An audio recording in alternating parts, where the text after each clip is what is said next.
Her bu 3 yolun şerefine bir alkışlar sizlerden. Allah sana sağ olasın. Kardeş, sen de ki bizim hamımızın çok sevdiğimiz kardeşsen. Gün gedende ay gelende oldum.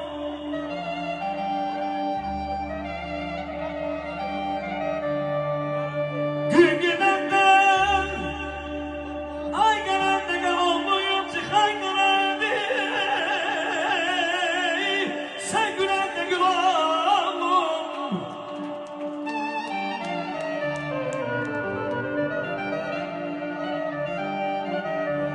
Bir yol vardır, haklıdır.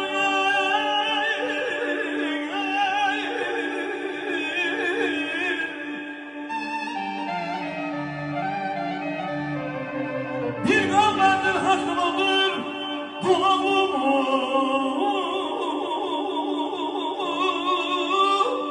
Yeri bilmek, köyü bilmek bir oldum. Gözler senlere baktı, sen oldum, sen oldum.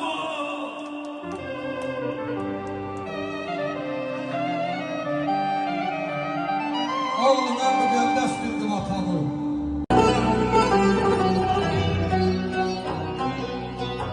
Demə canlar özünə canı olur neyləmirsən.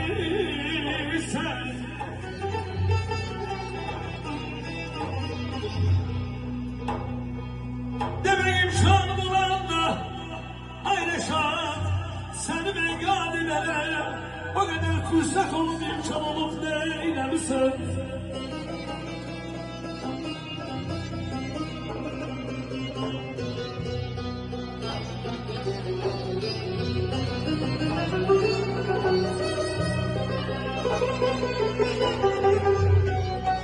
Dermanım olsa da üstlenemem istemem.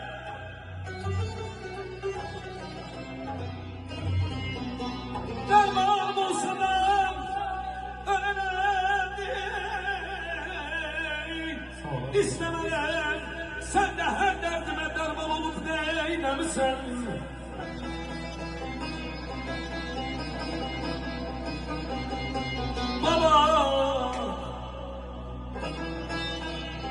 Baba biz insan ile insanlık eder. Baba biz insan ile insanlık eder. Koy demesinler ki bize. Koy demesinler ki bize. İnsan olup neylemişsen ezdim binagıdır. Başlarım binagıdır. İlk var ki bir güne değmez. Erşen kardeş bu balası bu güzel şan günü. Hoş günü. Biraz böyle oldu değil mi? Bu lazım bu güzel günü. Bilinlere, minaylere değer. Benim özledim ağlarım. Şarkı kardeşim. Özledim var birer var. Benim özledim ağlarım. Sabır var.